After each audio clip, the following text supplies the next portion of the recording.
YouTube live ആണ് കേട്ടോ. Hello hello, നല്ല ടൈം നമ്മൾ പോകുന്നു. ഒന്നും പറയാതെ വന്നിരുന്നിട്ട്. അതെ അതെ. ഓക്കെ, എല്ലാരും ഇപ്പം ഉറങ്ങുമായിരിക്കും. ഞങ്ങൾക്ക് തന്നെ ഈ ടൈം എനിക്ക് തോന്നുന്നില്ല എല്ലാവരും അല്ല, പക്ഷെ ആരും അറിഞ്ഞിട്ടുണ്ടായിരുന്നില്ല. നേരത്തെ അനൗൺസ് ചെയ്യാൻ പറ്റില്ല. ഞങ്ങൾക്കും അത്ര പ്ലാൻ ചെയ്തിട്ടുള്ളൊരു നാളെ രാവിലെ ഓഫീസിലൊക്കെ പോകണമെന്നുള്ളവർക്കും സ്കൂളിലൊക്കെ പോകുന്നവർക്ക് നേരത്തെ കിടന്ന് ഉറങ്ങിക്കാണെന്ന് വിശ്വസിക്കുന്നു. ഞാനൊക്കെ ടൈം ഉറങ്ങില്ല കേട്ടോ. അനുമോളുടെ ഫാൻസിനെ കൊണ്ട് എനിക്ക് കുറച്ച് ഇരിക്കപ്പെടുത്തില്ലായിരുന്നു. ലക്ഷ്മിയുടെ ഫാൻസിനെ കൊണ്ട് എനിക്കും ധൈര്യമില്ല എപ്പോഴാണ് കാണുന്നതെന്ന് പറഞ്ഞിട്ട് ആ ഒരു ഇത് ഒഴിവാക്കാൻ വേണ്ടിയിട്ടാണ് ഞങ്ങൾ ഓടി വന്ന് രാത്രിയാണെങ്കിലും കാണുന്നത്. അങ്ങനെ ബിഗ് ബോസ് കഴിഞ്ഞിട്ട് ഞങ്ങൾ മീറ്റ് ചെയ്തു. എവിടെ ഇപ്പോൾ ഞങ്ങൾ രണ്ടുപേരും കൊച്ചിയിലുണ്ട്, രണ്ടുപേരും എറണാകുളത്തുണ്ട്. അപ്പോൾ ലേറ്റ് നൈറ്റ് ആണെങ്കിലും മോനിപ്പോൾ എൻ്റെ കൂടെ ഇല്ലായിരുന്നു. അതുകൊണ്ട് എന്തായാലും കാണാൻ പറ്റുമെന്ന് പറഞ്ഞാൽ അങ്ങനെ ഓടി വന്നതാണ്. ഹായ് എല്ലാവർക്കും. Hi hi hello. Hi hello, എല്ലാവർക്കും സുഖമല്ലേ? ഇത് ലക്ഷ്മിയുടെ പേജാണ്, യൂട്യൂബ് ചാനലാണ്. അപ്പം ഞാൻ ഫസ്റ്റ് ടൈമാണ് യൂട്യൂബിൽ ലൈവ് വരുന്നത്. അതെ അതെ, എന്റെ യൂട്യൂബ് ചാനലിൽ ഞാൻ ലൈവ് പോകാറുണ്ട്. പക്ഷേ ലക്ഷ്മി ലൈവ് പോകാറുണ്ടോ? ഞാൻ ഇതുവരെ ലൈവ് പോയിട്ടില്ല, യൂട്യൂബിൽ പോയിട്ടില്ല. ഞാൻ ഇൻസ്റ്റയിൽ മാത്രമേ പോയിരിക്കുന്നത്. അത് എന്തോ ഒരു ഗിവ് അവയുടെ ഒക്കെ കാര്യത്തിന് വേണ്ടിയിട്ടായിരുന്നു. അപ്പോൾ ബിഗ് ബോസിന് ശേഷം ഞാൻ എനിക്ക് ഇപ്പം 2 months ആവാൻ പോകുന്നുണ്ട്. ഇപ്പോഴാണ് നമ്മൾ കണ്ടും. 2 മാസത്തിന് ശേഷമാണ് ഞങ്ങൾ കാണുന്നത്. ഫിനാലെ ഇത് കഴിഞ്ഞിട്ട് രണ്ടാൾക്കും തിരക്കുണ്ടായിരുന്നു, അതുകൊണ്ടായിരുന്നു കാണാൻ. നമ്മൾ കൊച്ചിയിൽ കാണും, പക്ഷെ നമ്മൾ വിളിക്കുമ്പോ അതെ മെസ്സേജ് പറയും കൊച്ചിയിൽ വരുന്നുണ്ടെന്നൊക്കെ ഉള്ളത് പറയും, പക്ഷെ മീറ്റ് ചെയ്യാൻ പറ്റാറുണ്ടായിരുന്നില്ല. ഇന്ന് ശരിക്കും നമ്മൾ കാണില്ലായിരുന്നു, കാണാൻ പ്ലാൻ ചെയ്താണ്. അതെ, ഇന്ന് ഇവളിരിക്കുന്ന ഈ സ്ഥലത്ത് ഞാൻ ഇന്നലെ ഈ സമയത്തുണ്ടായിരുന്നു, ഈ ഹോട്ടലിൽ തന്നെ ഉണ്ടായിരുന്നു. അപ്പോൾ ഞാൻ അപ്പോൾ പറഞ്ഞു, നീ ഇന്ന് അവിടെ ഉണ്ടോ? ഞാൻ ഇന്നലെ ഈ സമയത്തുണ്ടായിരുന്നു, അങ്ങനെയും പറഞ്ഞിരിക്കുക. പിന്നെ പാതിരാത്രി ആയപ്പോഴത്തേക്കും തോന്നി ഓക്കെ ഫൈനലി ഇറങ്ങാം, അങ്ങ് കാണാം എന്ന് പറഞ്ഞ് അങ്ങൊരു ലൈക്ക് നിപ്പിലൊക്കെ വന്നത്. എന്നെ കണ്ടാൽ തന്നെ അറിയാം. ഇവളും ഇവിടെ പോകാൻ ഫ്ലാറ്റിലോട്ട് പോകാൻ നിൽക്കുമായിരുന്നു. ഞാൻ വെയിറ്റ് ചെയ്തിട്ട് അങ്ങനെ ഫൈനലി ഞങ്ങൾ കണ്ടു. പ്രശ്നമൊന്നുമില്ല, കണ്ടിട്ട് പ്രശ്നം ചോദിച്ചു. ഈ ഇറങ്ങി കഴിഞ്ഞാൽ ഉടനെ മീറ്റ് ചെയ്യണം, അങ്ങനെ ഇറങ്ങി കഴിയുന്ന സമയമായിരിക്കും കുറച്ചൊരു തിരക്കുണ്ടാവുക. അത് കഴിഞ്ഞിട്ട് പിന്നെ ഞങ്ങൾ ഫ്രീ ആയിട്ട് ഞങ്ങൾക്ക് കാണാൻ, അത് പരസ്പരം അണ്ടർസ്റ്റാൻഡിങ് ഉള്ളതുകൊണ്ട് കുഴപ്പമില്ല. ലക്ഷ്മിയുടെ തിരക്കുകളായിട്ട് ലക്ഷ്മി പോവുമായിരുന്നു, ഞാൻ എന്റെ തിരക്കുകളായിട്ട് പോവുമായിരുന്നു. നമ്മൾ ഇന്നും മെസ്സേജ് അയക്കാറുണ്ട്, നമ്മൾ വിളിക്കാറുണ്ട്. പിന്നെ അപ്പോൾ എന്നോട് ചോദിക്കുന്നിടത്തൊക്കെ ഞാൻ പേഴ്സണലി മെസ്സേജ് അയക്കാറുണ്ട്. എന്താ ഞാനും ലക്ഷ്മിയും വിളിക്കാറുണ്ട്. മെസ്സേജ് കാണാൻ പറ്റാത്തത് കൊണ്ടാണ്, ലക്ഷ്മി തിരക്കായതുകൊണ്ടാണ്, പിന്നെ ഞാനും തിരക്കായതുകൊണ്ടാണെന്നൊക്കെ. പിന്നെ എന്തെങ്കിലുമൊക്കെ പ്രശ്നമുണ്ടോ, അതോ ഗെയിമിന് വേണ്ടിയിട്ട് മാത്രമായിരുന്നോ, ആരെങ്കിലും പറഞ്ഞു വിട്ടിട്ടാണോ, അല്ലെങ്കിൽ ബിഗ് ബോസ് പറഞ്ഞിട്ടാണോ ലാസ്റ്റത്തെ എൻട്രിയിൽ ലക്ഷ്മി വന്നത് എന്നൊക്കെ എനിക്ക് ഒരുപാട് പേര് ചോദിച്ചിട്ടുണ്ടായിരുന്നു.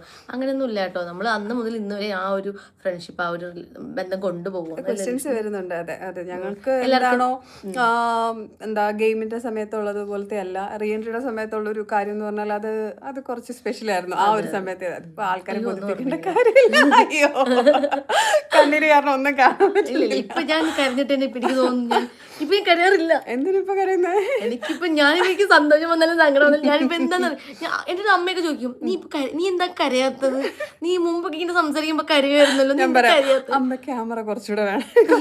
അതെ, ഞാൻ പറയും അമ്മ ഇവിടെ ക്യാമറ ഫോൺ എടുത്തിട്ട് ഒന്ന് ഷൂട്ട് ചെയ്യാമെന്ന് ഞാൻ കരഞ്ഞു കാണിക്കാം എന്നൊക്കെ ഞാൻ പറയും. എന്തായാലും ഇപ്പൊ എന്താ പറയുക, ബിഗ് ബോസിന് ഇറങ്ങിയ ശേഷം കുറച്ച് നല്ല നേരത്തെക്കാളും ക്വസ്റ്റ്യൻസ് വരുന്നുണ്ട്. കാറ് കിട്ടിയോന്നൊക്കെ ചോദിക്കുന്നുണ്ട്. കാറ് കിട്ടിയില്ല, കാറ് കിട്ടിയില്ല, കുറച്ച് ലേറ്റ് ആവും. എന്നെ കോണ്ടാക്ട് ചെയ്തിട്ടുണ്ടായിരുന്നു, ഞാൻ വെയിറ്റിംഗ് ആണ്. അതെ, ആ കാറ് കിട്ടാനായിട്ട് എനിക്ക് ഭയങ്കരമായിട്ട് ഞാൻ ആഗ്രഹിച്ചാണ്. ബിഗ് ബോസ് അന്ന് ആ ടൈമിലുണ്ടായിരുന്നു. ആ കാറിന്റെ ഒരു നമുക്കൊരു ഇതുണ്ടായിരുന്നില്ലേ, സ്പോൺസർ ടാസ്ക്. അപ്പൊ അത് ബൂട്ട് തുറക്കാതിരിക്കുന്ന ഓർക്കുന്നു. ആ ഒരു സമയത്ത് അനുവിന്റെ ഒരു ഇതുണ്ടായിരുന്നു. എന്താണെന്നൊന്നും പറയുന്നില്ല, പക്ഷെ അവസാനം കാറൊക്കെ കിട്ടി. പിന്നെ വേറൊരു കാര്യം കൂടെ ഉണ്ട്, നമ്മുടെ ബിഗ് ബോസ് ടൈമിൽ നമുക്ക് ഈ സ്പോൺസർ ടാസ്ക്, അതായത് നമ്മൾ രാവിലെ എണീക്കുന്ന ടൈമിൽ നമ്മൾ പുറത്തിറങ്ങിയപ്പോഴാണ് നമ്മുടെ കാറിന്റെ ആ ഒരു പിക്ചർ വന്നത്, ഫ്ലെക്സ് പോലെ. അതെ, അപ്പൊ ഞാനാണ് ഫസ്റ്റ് അത് കണ്ടത്. കണ്ടുടനെ ഞാൻ ആ ഒരു കോർണറിൽ പോയി ഇരുന്നിട്ട് എനിക്ക് ഭയങ്കര കാറ് കണ്ടപ്പോ തന്നെ എനിക്ക് ഭയങ്കര സന്തോഷം. കാരണം അടിപൊളി കാറല്ലേ, ലക്ഷ്മി കാറിൽ കയറിയിട്ടുണ്ട്. ലക്ഷ്മിയുടെ വിഷൻ അതെങ്ങനെയായിരുന്നു, പക്ഷെ നല്ല കാറായിരുന്നു. അപ്പൊ തന്നെ ഞാൻ ആഗ്രഹിച്ചു, എനിക്ക് ഓൾറെഡി ഒരു കാറുണ്ട്. അപ്പൊ ഞാൻ ചോദിച്ചു ഇറങ്ങിയതിന് ശേഷം അല്ല എനിക്ക് ഈ ഒരു കാറ് കിട്ടിയിരുന്നെങ്കിൽ എന്നൊക്കെ ഞാൻ വെറുതെ ഞാൻ അങ്ങനെ ചിന്തിച്ചതാണ്. പക്ഷെ എനിക്ക് ആ കാർ കിട്ടിയപ്പോൾ ഭയങ്കര സന്തോഷം തോന്നി. എന്തൊക്കെയോ ഉണ്ട് കാറിലെ ഫീച്ചേഴ്സ് കണ്ടപ്പോൾ അനുമോള് വാ വിളിച്ച് നിന്നു. I think manifested. അതെ അതെ അതെ, അനുമോൾ അത്യാവശ്യം നല്ലോണം എല്ലാം മാനിഫെസ്റ്റ് ചെയ്തു. പിന്നെ ബാക്കിയുള്ളവരും അതിനെല്ലാം സപ്പോർട്ടും ചെയ്തിട്ടുണ്ട്. എല്ലാവർക്കും സുഖമല്ലേ? എങ്ങനെയാ പുതിയ വർഷമൊക്കെ? എങ്ങനെ അടിപൊളിയല്ലേ? എന്തായാലും ഹാപ്പി ന്യൂ ഇയർ. നല്ലൊരു വർഷമായി തീരട്ടെ. അതെ അതെ, എല്ലാരും ഹാപ്പി ആയിട്ടിരിക്കുക, സേഫ് ആയിട്ടിരിക്കുക, ഹെൽത്ത് ഒക്കെ നന്നായിട്ട് നോക്കുക. അതെ അതെ അതെ. ഞങ്ങള് പുറത്തിറങ്ങി കഴിഞ്ഞിട്ട് കുറച്ച് എനിക്ക് വിറ്റാമിൻ ഡി ഒക്കെ കുറവായിരുന്നു. ചെക്ക് ചെയ്തു നല്ല കുറവുണ്ടായിരുന്നു. എനിക്കപ്പോ അതുകൊണ്ട് ഒരുപാട് ട്രീറ്റ്മെന്റ് ഒക്കെ ചെയ്യേണ്ട അവസ്ഥ വന്നിരിക്കുകയാണ്. കാരണം നമുക്ക് കറക്റ്റ് ആയിട്ടുള്ള ഫുഡ് അല്ലല്ലോ. പിന്നെ എന്നും ചപ്പാത്തി ആയിരുന്നു. പിന്നെ നമുക്ക് പ്രോട്ടീനോ ഒന്നും കിട്ടുന്നില്ലല്ലോ. അപ്പൊ അതിന്റെയൊക്കെ കുറെ പ്രശ്നങ്ങൾ ഉണ്ടെന്ന് എനിക്ക് മനസ്സിലായി. വെയിറ്റ് നന്നായിട്ട് കുറഞ്ഞു. ഞാൻ കയറിയ ടൈമില് എനിക്ക് തോന്നുന്നു ഞാൻ 57 കിലോ ഉണ്ടായിരുന്നു. ഇറങ്ങിയ ടൈമില് എനിക്ക് 48 കിലോ ആയിരുന്നു. ഇപ്പൊ ഞാൻ ഫുഡ് കഴിച്ചിട്ട് 52 കിലോ ആക്കി. ഞാൻ 60 തന്നെ നിൽക്കും. അങ്ങനെ വലിയ കൂടുതലും കുറയില്ല. എല്ലാം കുറയ്ക്കണമെന്നുണ്ട്. ഹെൽത്ത് നോക്കണം നന്നായിട്ട്. വെള്ളം കൂടി കുറവാ ഇപ്പൊ. വെള്ളം കുടിച്ചോ? അതെ, നന്നായിട്ട് വെള്ളം കുടിക്കുന്നുണ്ട്. വേറെന്താ, എല്ലാവർക്കും വേറെ എന്തെങ്കിലും ചോദിക്കാനുണ്ടോ? ഒന്നുമില്ല, നമുക്ക് എന്തെങ്കിലും സംസാരിക്കുന്നുണ്ടോ? പിന്നെ നമ്മള് പറയും. ലാലിന്റെ റൈറ്റ് സൈഡിൽ നിൽക്കുന്ന ആളാവോ വിന്നർ? ബട്ട് ഓക്കെ, ഇന്റർവ്യൂവിൽ എന്തൊക്കെയോ പറഞ്ഞ കാര്യങ്ങളൊക്കെ ചോദിക്കുന്നുണ്ട്. ഷാനവാസിന്റെ നാട്ടുകാരനാന്ന് പറയുന്നുണ്ടാരോ. Thank you Vedu for supporting Anukutty. Lakshmi ഒരിക്കലും വിട്ട് കളയണ്ട. വിട്ട് ആരും കളഞ്ഞിട്ടില്ല. വിട്ട് കളഞ്ഞിട്ടില്ല എന്ന് പറഞ്ഞാൽ ഇപ്പൊ നിങ്ങളിപ്പോ ആഗ്രഹിക്കുന്നത് ഞങ്ങൾ ഒരുമിച്ചുള്ള ഫോട്ടോയും വീഡിയോ ഒക്കെ കാണുന്നത്. പക്ഷെ ഉള്ളിൽ അത് അതെ അതെ, ഞങ്ങൾക്ക് രണ്ടുപേർക്കും തിരക്ക് കഴിഞ്ഞിട്ട് കാണാൻ സമയം കിടക്കുന്നുണ്ട് എന്നുള്ളത് അറിയാം. സോ ഞങ്ങൾ വെയിറ്റിംഗ് ആയിരുന്നു. പിന്നെ ആൾക്കാർ ഇങ്ങനെ ആലോചിച്ച് ചിന്തിച്ച് പിന്നെ ആ സമയത്ത് ഇത് കഴിഞ്ഞപ്പോഴത്തേക്കും കഴിഞ്ഞു. അങ്ങനെ നിങ്ങൾ ചിന്തിച്ച് കൂട്ടി കുഴപ്പമില്ല. ഞങ്ങള് തിരക്ക് കഴിഞ്ഞിട്ട് എന്തായാലും മീറ്റ് ചെയ്യുന്നുള്ള ഞങ്ങൾക്ക് അറിയാമായിരുന്നു. അതെന്താന്നറിയാമോ, ഇവർക്ക് നമ്മളെ ഒരുമിച്ച് കാണാൻ ഭയങ്കര എപ്പോഴും ഇന്നും ഒരു മെസ്സേജ് വന്നിട്ടുണ്ട്. ലൈക്ക് ഒരു ദിവസം പോലും ഉണ്ടാവത്തില്ല, എന്തെങ്കിലും ഒരു സാധനം പോസ്റ്റ് ചെയ്ത് ഉടനെ വരും. മെയിൻ ആയിട്ട് നിങ്ങൾ നമ്മളെത്രയ്ക്ക് സ്നേഹിക്കുന്നുണ്ടെന്ന് നമുക്ക് നന്നായിട്ട് അറിയാം. അതുകൊണ്ടാണ് നിങ്ങൾ നിരന്തരം ഇങ്ങനത്തെ കമന്റ്സ് ഇടുന്നതും വിളിച്ച് ചോദിക്കുന്നതും മെസ്സേജ് അയക്കും. ഇപ്പൊ എവിടെയെങ്കിലും ഞാൻ പുറത്തിറങ്ങുമ്പോൾ തന്നെ എന്നോട് ചോദിക്കാറുണ്ട്, എന്താ ലക്ഷ്മി എന്ന് പറയുമ്പോൾ എനിക്ക് 2 ലക്ഷ്മി ഉണ്ട് കേട്ടോ. എന്റെ നമ്മുടെ ലക്ഷ്മി ചേച്ചി ഉണ്ട്, ചിന്നു ലക്ഷ്മി നക്ഷത്രം. അത് ചിന്നു എന്ന് ചോദിച്ച് പറയാറുണ്ട്. ചിലർ ലക്ഷ്മി എന്ന് പറഞ്ഞിട്ട് അതുകൊണ്ട് ഈ ലക്ഷ്മി ഉണ്ട്. സ്റ്റാർ ബിഗ് ബോസിലെ ലക്ഷ്മി എന്ന് ചോദിക്കാറുണ്ട്, വേദലക്ഷ്മി.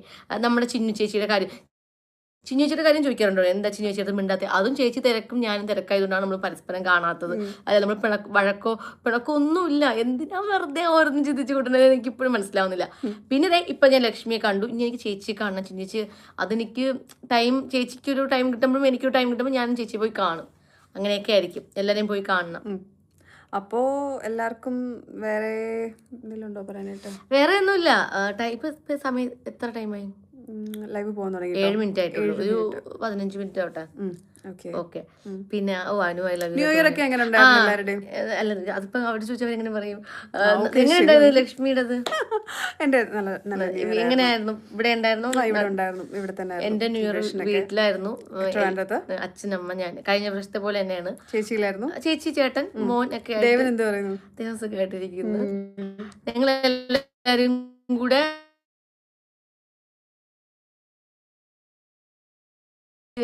ന്യൂ ഇയർ ഞങ്ങള് നേരെ അറിയാലോ, ഞാൻ അമ്പലവാസിയാണെന്നുള്ളത്. നേരെ ക്ഷേത്രത്തിന്റെ ഫ്രണ്ടിൽ പോയി നിന്ന് തൊഴുതിട്ട് അവിടെ നിന്നാണ് തുടങ്ങിയത്. അതായിരുന്നു എന്റെ ന്യൂ ഇയർ. വലിയ ആഘോഷങ്ങളൊന്നും ഇല്ലായിരുന്നു, ഹാപ്പി ആയിരുന്നു. പക്ഷെ ഇവിടെ തന്നെ കൊച്ചി തന്നെ ആയിരുന്നു. ആണോ? കൊച്ചിയിലായിരുന്നു ന്യൂ ഇയർ. പുതിയ വർക്കും കാര്യങ്ങളൊക്കെ പറയും, സിനിമ അങ്ങനെ എന്തെങ്കിലും കുറച്ച് ആഡും കാര്യങ്ങളും ഒരു മൂവി ഇങ്ങനെ പറഞ്ഞ് അത് വെച്ചിട്ടുണ്ട് സ്റ്റാർട്ട് ചെയ്യുമ്പോഴത്തേക്കും എന്നുള്ള രീതിയിൽ. അല്ലാതെ ഉള്ളത് എന്താ, സമന്വിന്റെ ഒരു ഇത് വരുന്നുണ്ട്, ഞാനിപ്പോ റിവീൽ ചെയ്യുന്നില്ല. കേരളത്തിന്റെ അയ്യോ അല്ല, അതിപ്പോ വേണമെങ്കിൽ പറയാം. ഇല്ല ഇപ്പൊ ആയിട്ടില്ല ഫൈനൽ ആയിട്ടില്ല. ആണോ? ഓക്കെ. വിശേഷമൊക്കെ ഇത്രയൊക്കെ തന്നെയാണുള്ളത്. പിന്നെന്താണ്? പിന്നെ എല്ലാവരും നോക്കട്ടെ മെസ്സേജ്. വേണ്ട, കൂടിയിരിക്കുമ്പോ അനുമോൾക്ക് പ്രത്യേക സൗന്ദര്യമാവുമല്ലോ. അയ്യോ എനിക്ക് വയ്യ. നല്ല മനസ്സുണ്ട് അവരടുത്ത്. ഇത്രേ ഉള്ളൂ, ഇതുപോലെ ഓക്കെ. BB8 പോകാൻ ആഗ്രഹിക്കുന്നവർക്ക് കൊടുക്കുന്ന മെസ്സേജ്. ഓക്കെ, ജെന്യൂൻ അതൊന്നുമല്ല. നിങ്ങൾ മത്സരിക്കുന്നത് കണ്ടസ്റ്റൻസുമായിട്ടല്ല.